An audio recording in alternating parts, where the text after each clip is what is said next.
Tafsir surah Al-Fajr. Untuk menjelaskan surah Al-Fajr, teman-teman, saya akan susunkan beberapa amal yang sangat ditekankan di 10 awal Zulhijjah. Puncak daripada amal ibadah di sini adalah ibadah haji.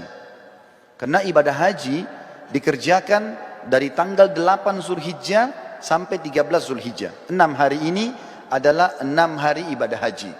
Dari 6 hari ini ada 2 hari hukumnya sunnah, ada 4 hari hukumnya wajib. Yang sunnah hari pertama tanggal 8 Zulhijjah dan hari terakhir tanggal 13 hari terakhir hari tasyrik.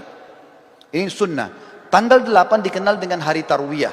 Makna tarwiyah dalam bahasa Arab adalah orang membawa air lalu menyiramnya di padang pasir sehingga padang pasir itu dari panas menjadi dingin.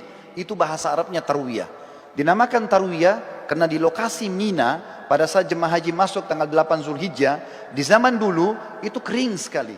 Bahkan sampai sekarang masih terlihat padang pasir dan juga panas. Maka dinamakan dengan tarwiyah. Jemaah haji disunnahkan masuk hari tarwiyah ke Mina. Kemudian mereka memakai baju ihramnya. Sholat duhur asar jamak qasar takdim. Kemudian mereka duduk berzikir, beribadah, mendengarkan ceramah sampai maghrib dan isya. Mereka juga menjamak maghrib sama isya. Ditakdim isya di waktu maghrib. Kemudian di qasar waktu atau sholat isyanya saja jadi 2 rakaat. Menginap sampai besok pagi. Tanggal 9 Zulhijjah. Ini dikenal dengan hari Arafah. Jemaah haji pergi ke Arafah, kemudian mereka ibadah di situ dari waktu duha, duhur asar mereka jamak qasar takdim, kemudian mereka tiba sampai maghrib. Solat maghribnya sunnahnya ditakhir, diterlambatkan di daerah Muzdalifah. Setelah itu besok pagi tanggal 10 di Muzdalifah sunnahnya mereka menginap. Hari raya Idul Adha tanggal 10 Zulhijjah. Di situ mereka melakukan salah satu dari 3 kegiatan. Kalau sudah dilakukan, jemaah haji boleh bertahallul mencukur rambutnya. Yang pertama mereka berkurban. Yang kedua mereka jumrah aqabah atau melontar. Dan yang ketiga adalah mereka tawaf ifadah, tawaf wajibnya haji. Kalau sudah selesai mereka sudah boleh cukur rambut dan ganti baju ihram menjadi baju biasa. Setelah itu mulai tanggal 10 dikenal dengan hari Adha, hari Nahar, ya. Itu kemudian mereka nginap di Mina sampai tanggal 12 kalau mau nafar awal, yang pertama meninggalkan dulu, ya, bisa keluar dari Mina setelah itu menyelesaikan haji, atau kalau yang mau nafar thani tetap tinggal sampai tanggal 13-nya. Di sini mereka jumrah kecil, sedang, besar, atau jumrah sugra, wusta dan kubra. Setelah itu baru selesai hajinya. Ini ringkasan ibadah haji. Dan teman-teman suatu tidak asing dengan keutamaan haji. Yang sangat mulia adalah hadis Nabi SAW, siapa yang haji tidak rafath. Tidak rafath itu tidak mengucapkan kalimat syahwat kepada selain pasangan halalnya. Cinta, rindu, sayang kepada selain pasangan istri atau selain suami. Siapa yang haji tidak rafath, tidak fusuk, berbuat kejahatan. Masuk dalam fusuk juga adalah memeluk, salaman, ciuman dengan selain mahramnya. Kemudian tidak jidal, berdebat-debat dan bertengkar di musim haji, maka dia akan pulang seperti baru dilahirkan oleh ibunya. Juga sabda Nabi SAW dalam hadis Bukhari Muslim, dua-duanya hadis sahih. Yang tadi juga yang sebelumnya hadis Bukhari Muslim, kata Nabi SAW, umrah ke umrah pengampunan dosa di antara keduanya, dan haji mabrur yang mengikuti syarat dan rukunnya tidak ada balasan kecuali surga. Ini puncak ibadah. Ibadah yang kedua, saudaraku seiman, adalah bagaimana seseorang berpuasa selama 9 hari dan sholat malam selama 9 malam itu. Kok bisa? Dari mana dalilnya? Surah Al-Fajr tadi. Allah berfirman, saya ulangi kembali ayatnya, A'udzubillahi minasyaitonirrajim wal fajr. Demi waktu subuh. Saya tafsirkan sekarang. Waw ini teman-teman dikenal dengan waw kasam dalam Al-Quran.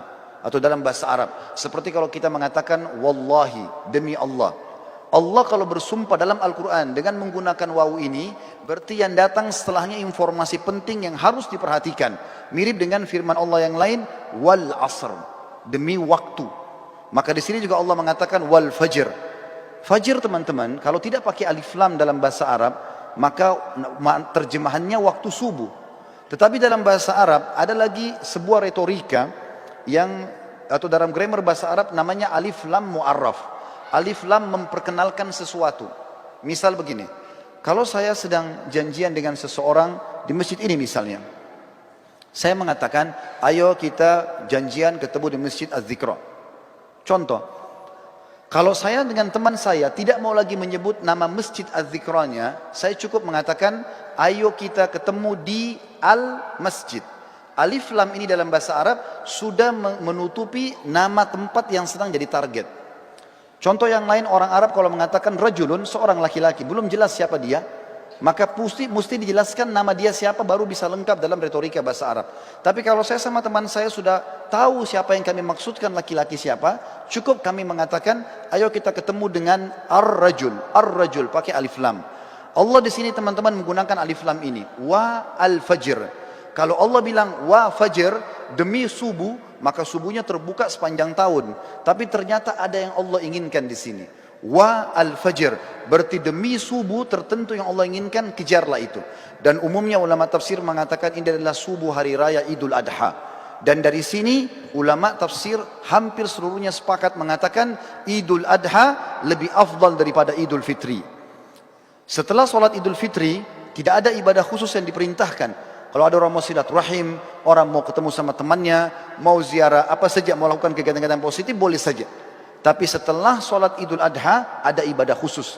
Allah katakan dalam ayat lain, A'udzubillahi minasyaitonirrajim, fasalli li rabbika wanhar. Salatlah hai Muhammad Idul Adha itu, dan berkurbanlah setelahnya. Maka Idul Adha adalah lebih afdal daripada Idul Fitri. Walaupun kita kadang-kadang lebih merapengan Idul Fitri di negara kita. Tapi ini makna tafsir Al-Fajr. Lalu Allah bilang di ayat kedua, walayalin ashr. Waw ini saudaraku seiman, dalam bahasa Arab dikenal dengan waw ataf. Penyambung hukum ayat sebelumnya. Apa yang berlaku sumpah Allah di ayat pertama, berlaku juga pada ayat kedua. Artinya, dan kejar juga dirikan sholat malam di 10 malam berturut-turut sebelum subuh itu. Berarti di sini teman-teman sekalian, Allah Subhanahu wa taala memerintahkan kita untuk menghidupkan malamnya ya di 10 awal bulan Zulhijjah. Sementara ibadah puasanya tadi yang saya katakan diambil oleh para ulama dari hadis Bukhari, kalau amal-amal soleh lebih baik daripada jihad, dan termasuk amal soleh adalah puasa mutlak namanya. Kemudian Allah tekankan masalah haji di ayat ketiga, wasyaf'i wal watr, dan fokuslah ibadah di tanggal 8 dan tanggal 9. Maksudnya 8 hari tarwiyah tadi dan 9 hari Arafah. Saudaraku seiman, di sini berpuasa dan juga sholat malam dianjurkan karena ada surah Al-Fajr tadi. Ibadah yang selanjutnya yang sangat ditekankan adalah berkurban. Dan ini diikutkan dengan sholat Idul Adha sebelumnya. Sesuai dengan firman Allah SWT, fasalli li rabbika wanhar. Sholatlah hai Muhammad Idul Adha dan berkurbanlah setelahnya. Lalu setelah itu masuklah ibadah-ibadah umumnya yang diperintahkan di dalam agama kita yang kita bisa kerjakan. Tapi yang kita ingin simpulkan teman-teman sekalian, setiap amal yang kita kerjakan dari awal Zulhijjah sampai akhir atau sampai 10 Zulhijjah itu akan mengalahkan pahala jihad. Oleh karena itu jangan disia-siakan. Perbanyaklah amal soleh, dirikan sholat malamnya, puasalah siang harinya, lalu persiapkanlah hewan-hewan kurban yang terbaik akan kita kurbankan nantinya. Para sahabat ridwanullahi alaihim, mereka berkurban dengan cara membeli domba-domba mereka 6 bulan sebelum Idul Adha, lalu mereka sengaja menggemukkan kurban tersebut, lalu kemudian mereka menyembelihnya di Idul Adha karena diberikan untuk Allah Subhanahu wa taala. Berhubungan juga dengan masalah ini, sebelum saya menutup khutbah ini, perlu ditekankan tentang masalah Idul Adha. Selain sholatnya yang sudah masyhur 2 rakaat yang kita kerjakan dengan khutbahnya, tapi kurbannya yang perlu digarisbawahi. Kurban ini teman-teman terdiri dari 3 jenis hewan yang sudah masyhur, kambing sama domba umurnya setahun minimal, kemudian sapi kurang lebih 2 tahun, dan unta minimal 5 tahun. Tapi dari 3 jenis hewan ini, yang paling ditekankan adalah domba dan kambing. Sering kali saya dengar dari panitia masjid, kalau ada orang-orang kita yang akan menerima daging kurban, mereka kalau melihat vouchernya tertulis daging kambing, mereka tidak mau mengambilnya. Bahkan banyak masjid mungkin tidak melaksanakan kambing ini. Padahal sebenarnya kalau kita mau lihat afdaliyahnya, maka terletak pada domba dan kambing. Dalilnya adalah, yang pertama, Nabi Ismail alaihissalam pada saat tidak jadi disembelih oleh Ibrahim, kira-kira diganti apa oleh Allah? Jawabannya jelas, diganti dengan domba. Allah sebutkan dalam Al-Quran. Kemudian yang kedua, hadis Bukhari menjelaskan, baginda Nabi SAW beliau berkurban dengan 65 ekor domba atas nama beliau sendiri. Beliau menyembelih 15 ekor dengan tangannya yang mulia, kemudian 4 atau 50 ekor dilanjutkan oleh Ali bin Abi Thalib radhiyallahu anhu. Berarti memang domba ini adalah hewan yang sangat dianjurkan, dan termasuk sunnah Nabi SAW selain menyembelihnya juga memakan sebagian dagingnya. Beliau pada saat selesai berkurban, beliau mengatakan idrib li sahma, kosongkan atau lowongkan untukku sebagian daging tersebut. Maka Nabi SAW pun mengkonsumsi itu. Dan kambing ini teman-teman sekalian, sebagai penutup dalam khutbah kita, adalah hewan yang kalau dimakan dengan diniatkan ini adalah perintah agama bisa mendapatkan pahala.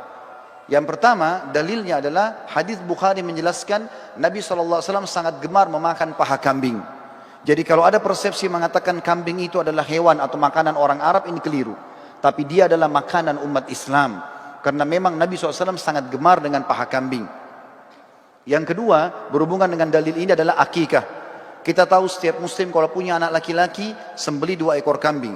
Kalau anak perempuan 1 ekor kambing. Ini berlaku baik itu muslim Arab, baik itu muslim bule, baik itu muslim dari Afrika, baik muslim dari Asia Tenggara atau orang Melayu. Sama saja, anak laki-laki 2 ekor kambing, anak perempuan 1 ekor kambing. Dan sunnahnya, dalam hadis Bukhari Muslim juga dijelaskan, waktu Hasan dan Husain radhiyallahu anhum lahir, baginda Nabi SAW memerintahkan agar Ali bin Abi Thalib radhiyallahu anhu menyembelih domba untuk Hasan, kemudian berkata, hai Ali, bagikanlah dagingnya kepada kaum muslimin, tetangga-tetanggamu, dan ambillah sebagian untuk dimakan. Sunnahnya membagi sampai 1/3. Berarti di sini teman-teman, kambing itu domba dianjurkan untuk dimakan, karena dalam akikah tidak bisa diganti dengan hewan lain.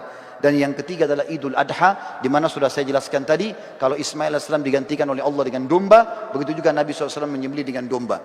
Tentu menyembelih sapi boleh, menyembelih unta boleh, tapi kalau kita mencari afdaliyahnya, maka kita akan melihat dalil-dalil ini menunjuk atau mengerucut kepada kambing. Semoga bisa diambil manfaat. Aku qauli hadza, saya sudah mengucapkan perkataan saya ini, wa astaghfirullah li wa lakum, dan saya beristighfar kepada Allah, mengajak jemaah juga istighfar kepada Allah, fastaghfiruhu innahu huwal ghafurur rahim. Beristighfar dan bertobatlah, karena dia Maha menerima taubat hamba-hambanya.